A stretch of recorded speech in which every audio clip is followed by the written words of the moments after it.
We're in the midst of a huge transformation where our peers, communities, and workplaces are all really melding into one. Welcome to Reimagining Company Culture. My name is Christina Giordano, she, her, and hers, and I am the Senior Partnerships Manager here at AllVoices.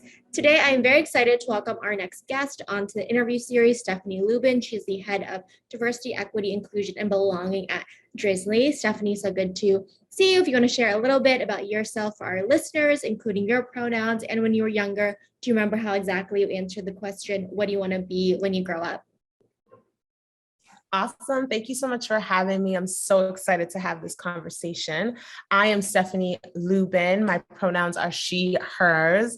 Born in New York, not a Yankees fan, raised in Massachusetts. My family come from Haiti, so we migrated here in the 80s, and I'm the youngest of four. And so I share that because I think it's really important to share that I had a family and parents who really dreamed big for us. I've been at Drizzly for the past 2 months as the head of DEIB here. And just for those who don't know, Drizzly is an online marketplace where folks can purchase alcohol anytime, anywhere for life's most special moments. I've been in this role again for about 2 months, and it's been incredible. I've been in the diversity, equity, inclusion space for over 10 years, just working across different sectors, nonprofit, education, corporate, higher ed. I'm also a career transformation coach. And so I bring a lot of coaching and positive psychology to my work. I love to travel. I'm really big on mental health and wellness and just protecting energy. And I'm a mom of a three-nager. So she is 3 going on to her teenage years. So help me out. And the question about what did you want to be when you grow up? So this is really funny. So I always wanted to be a judge. And I held on to that until I actually got to like the later years of high school and figured out what it would take, because I had this teacher that I just could not stand. She gave me such a hard time throughout middle school. So I always was like, I want to be a judge so I could like go to court and sue her. So literally that's all I talked about through my middle and high school years was being a judge. My gosh, that's so funny. I think it's always interesting to reflect back and see, where we thought we would be 10, 20 years down the line. Fast forward to today, you said you have, 10 plus years of experience in diversity, equity, and inclusion and belonging. Now you're heading up the program and strategy at Drizzly. How do you think your personal journey has really led you up until this point in your career? Absolutely. When I reflect on my personal journey, I realize that my experiences, my strategic opportunities, and the people that I've come across have really been the levers that have propelled me to where I am today.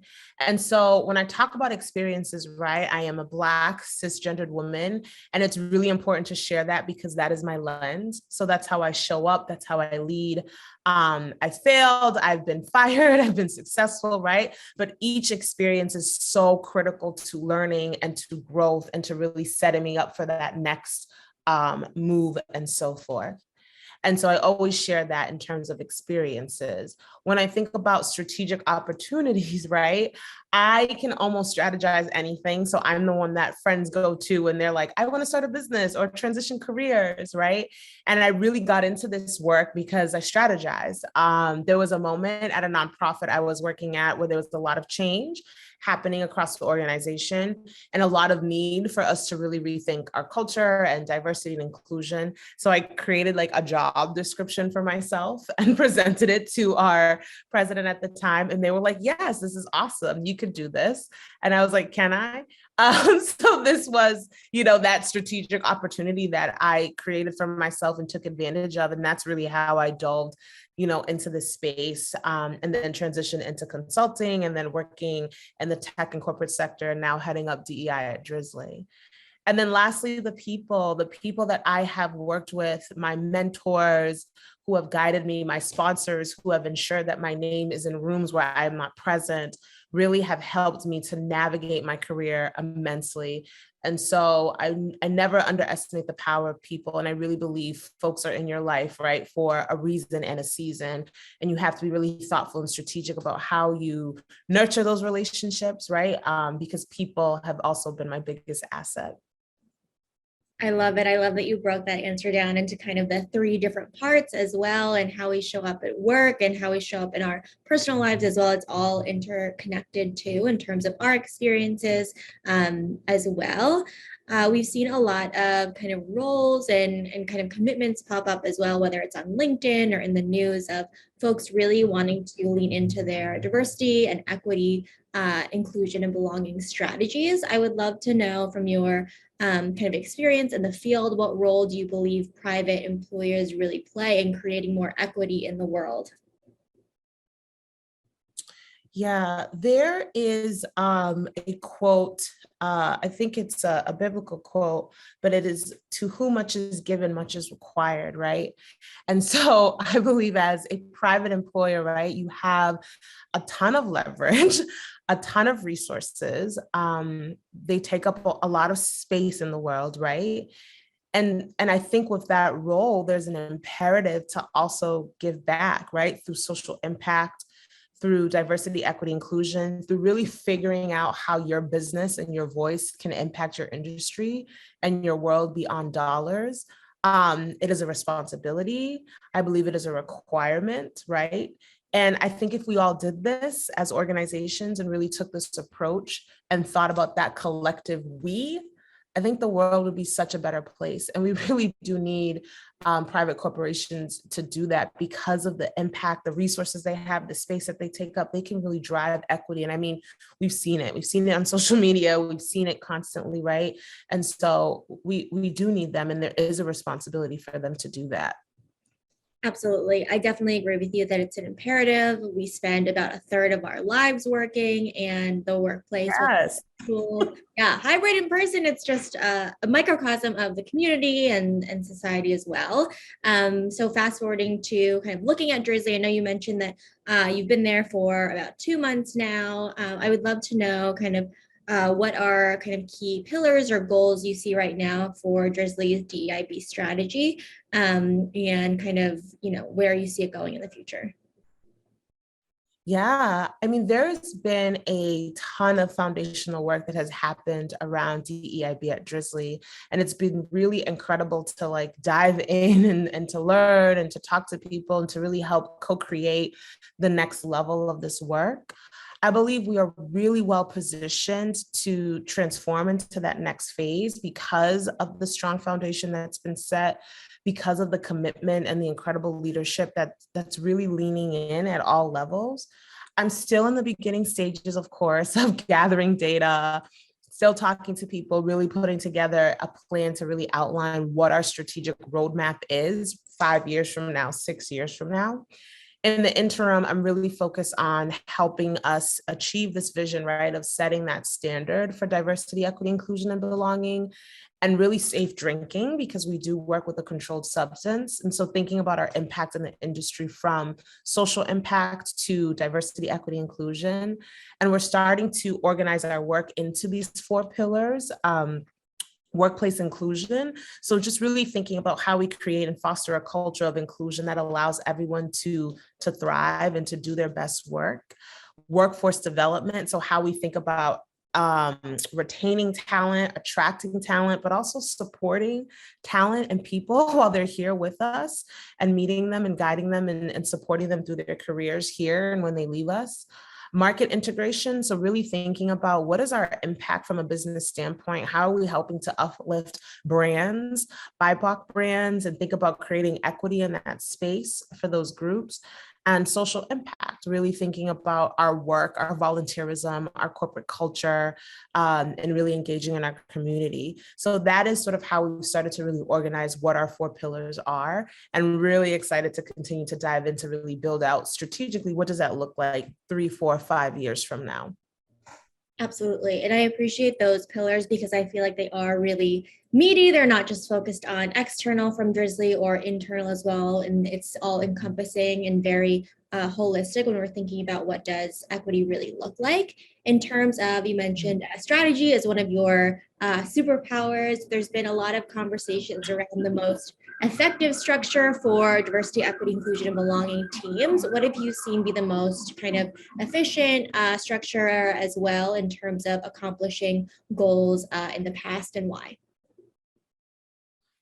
Yeah, I mean, I think it's hard to say exactly which structure is like the most effective and what's going to work, right? Because organizations are so different in their culture and their company. It depends on your size. It depends on really where are you in your DEIB journey and transformation, right?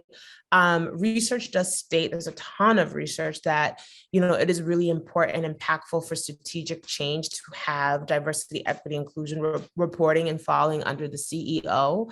And I do agree that's really critical, when that's possible and depending on the organization structure. Drizzly is about 400 employees, so we're really small and mighty. And I report directly into the chief people officer.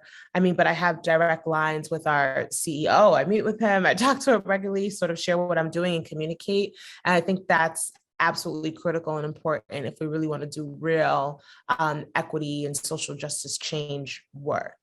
And so that right now I think works for us. But I think in terms of different organizations and structures, the most that you can have DEI as close to the top of leadership as possible. I think you're going to have more impact. Absolutely. To make systemic change, especially within an organization or a company, you need to have senior leadership, executives, and oftentimes the CEO really being a champion as well. And everybody, needs to have ownership of this work, especially to meet the pillars that you talked about as well, especially leaders. For folks who might not work with their head of DEIB often, can you really define what your role is and also what it is not? Yeah, absolutely. So I view my role, right, as someone who is there to help. That means assist and setting up the strategy and the vision. Also managing expectations around the change management process. So being really clear about what is possible, what the trade-offs have to be, what we can and cannot do, because oftentimes folks want it yesterday. And unfortunately, if I could, wave a magic wand, I would, but I can't. And it took our world and our organizations a really long time to structurally create themselves and be where they are. So it's going to take a long time to dismantle them, right? And that is more than one person's work. And so I don't view my work as sort of the sole person who's going to be able to fix it all. But I view myself as someone who is there to help provide leaders and employers with tools, resources, and coaching so that they can actually actualize our vision for DEIB, for transformation as a company within the scope of their role and their influence, right? And really helping us to collectively do that so we can transform into a better version of ourselves. Absolutely. The role of kind of guiding and helping folks really see the accountability in themselves as well. We know that, when we talk about the collective, a lot of folks have more than just their job going on in their where they are parents, caretakers, they are, there's a lot of different hats we wear inside and outside of work. And one study showed that 47% of employees reported their stress was higher than anything they ever previously experienced in their career, but only 37% agreed their organization really understood what they needed both in their personal lives and for their families. How are you really showing up for the full lives of employees? What have you kind of observed during your time there as well? Yeah, I think that statistic is powerful. And I think, we have to take a moment to just reflect and really notate that our world and like how we work has drastically changed since COVID, and even what our needs are has drastically changed. And so I think the mental health and well-being is incredibly important. And so when I think about as an organization, what it means to show up, means to be open, to be vulnerable. It really means to listen, like to really listen to what your people need and to meet people where they are, right? It's real. And every employee is going to approach something differently and have a different need, right? Someone who is going out on family leave is going to have a different need from someone who's just starting or struggling with some other challenges around their role. So we have to be really thoughtful and really intentional about that. And also sensitive too, right? To what people are facing internally and externally. And I think at Drizzly, just, in my short time being here, I think we've done some really amazing things to help really strengthen our culture and being really focused and supportive of mental health and wellness, and allowing people to really show up and be able to take care of themselves in and outside of work. And I mean, we have some really incredible resources like partnerships with Lyra, where like anybody can get 12 counseling sessions, right? Or things like access to Headspace or Bravely. We have focus days twice a week. So this is phenomenal. So we have focus days twice a week, which is basically like no meetings day. So it's like heads down, no meetings. And I've been at organizations before, right, who've like attempted this. And I think sometimes it's challenging because you'll get the email or the note that's like, I know it's a focus day, but dot, dot, dot, this is the only time. Nobody does that. Like I have been here for 2 months and I'm like, all right, we'll see. No one does that from like top down and across the organization, right? So really showing up and really doing what we say and leading on that, I think really demonstrates to people that they can just like do what they need. There's time to focus on their work, encouraging people, right, to take that PTO, having Flex Fridays, just like all these things that really help support you wherever you are and with whatever you may need. I love that. The time of blocking your calendar and to your point, protecting your energy too. You cannot do all of your deliverables that come out of meetings if you're in back-to-back Zoom meetings for 12-hour days, and you will easily get burned out as well. So I think that is a really, really good example too of respecting those healthy boundaries. When we talk about diversity, equity, inclusion, and belonging as well, people often ask, how do we know that we're doing a good job as a company, as a leader? Are we hitting these quote unquote goals? What is your philosophy about measuring diversity, equity, inclusion, and belonging initiatives and strategies, recognizing that we don't want to over rely and check the box and say, okay, we don't have to work on this for 2024, but we also know that it gets, funded and gets money as well. Absolutely. I mean, data is powerful, right? We need it. It helps us to tell story, but it can also be extremely manipulative and false at times. And when we're doing this work, it's really important, I believe, to ensure that we have enough qualitative and quantitative data. And I'm always really critical about paying attention to what the data does not say and really finding some of the commonalities and themes between that, and really thinking about whose voices are represented when we're collecting this data, right? When we're measuring race or ethnicity or culture or belonging or how people feel at work or how their managers are supporting them, right? Really getting to the nitty gritty of who's saying what and being really curious and intentional and strategic about that, because our data won't always tell us the whole truth. And I feel like as a society, we've gotten really good at like manipulating data to tell the story that we want it to tell. So, when it comes to these DEIB initiatives, I'm really focused on like, what am I not seeing and what's not happening here? And really having a robust collection of data, numbers, and talking to people and doing focus groups and doing some follow-up. Once you do the, people survey and really diving into that so that you can measure progress thoughtfully, in a really strong analytical way. Absolutely. You don't want to forget about that qualitative data and also asking the question, whose voice is not represented here, perhaps, who's not at the table as well, who doesn't feel comfortable sharing in whatever form. So making sure that you have a variety of ways to get that feedback and data is important, reading between the lines. In your experience, so not necessarily at Drizzly, but are there any common mistakes you see folks making in their DEIB strategy, even with the best intentions? Yes, absolutely. I mean, I've been, again, doing this for over a decade and have done a ton of consulting work. And so there's just some common things that I think folks have done. I think the biggest one is just doing too much, right? Not one person or organization or group cannot focus their time and energy on 10 initiatives and expect to see this drastic change. And I mean, we're all culprits of it, all of us. right? Everything's an action step, a strategic imperative, but I think really getting to the nitty gritty and really helping to focus in on like, what are the 1 to 3 things that are going to drive the most impact, and focusing there will help move the needle. Of course, not enough people, not enough money, resource and investments, right? Money talks, resourcing talks, like you need people to drive strategy to do this work.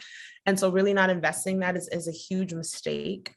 I think thirdly, not taking a systems lens approach. So organizations that are really sort of just looking at the tip of the iceberg, that are more focused on, oh, we don't have enough people of color, and so we need to diversify, right? But aren't really getting to the nitty gritty of like, well, why have X amount of employees left over the past 3 years, and what have their experiences been, and what is that data telling us, and how have we tackled the managers who've created some inequities in some spaces that aren't psychologically safe, right? We have to address like the system in order to actually really change, the parameters of the issue and the challenge.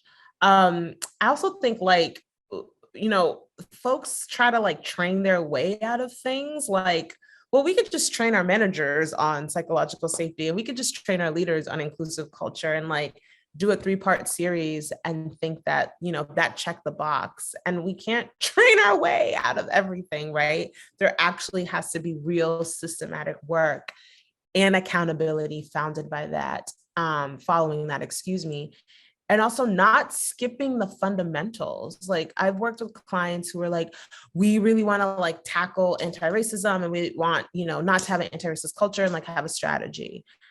And I'm like, do you all have a clear definition for DEIB? Do you know why you want to do this work? Do you have resourcing to do this? Have you even talked about why there isn't trust in the organization, right? There's just, there's steps to this, right? There's an order, and we can't skip the fundamentals. Absolutely. You cannot skip the fundamentals, and you really need to define what you mean, why you're doing this, and kind of be ready to iterate and adjust as well as we're continuing to do this work. Is there anything that I didn't ask you throughout our conversation that you want to highlight, or maybe sharing any, key insights you hope people bring with them? Yes, I am a strong believer in the power of transformation. And I believe that transformation is a choice. And once you decide, right, to make it happen, it will. And so if organizations truly decide that tackling, right, and transforming their workplace cultures and reimagining them to be spaces that are inclusive, that are equitable, and it's an imperative, and it's how you think and how you lead, and is at the forefront like of every business decision, there will be change. Like we just have to be really deliberate about making those decisions, and willing to really sacrifice, right? So that we can continue to see that change. If not, nothing is going to change, and we're going to find ourselves in the same cycles of having these same conversations over and over. Absolutely. I definitely agree with you and believe in the power of transformation, change, and people's true commitment to, when they know better, they do better. Stephanie, thank you so much for being on Reimagining Company Culture this afternoon. Thank you for having me. Of course, and as a reminder for folks who are listening, at AllVoices, we really believe in employees and employers being seen, heard, and understood, and know it's a requirement for the business to succeed overall. Have a great rest of your day, everyone.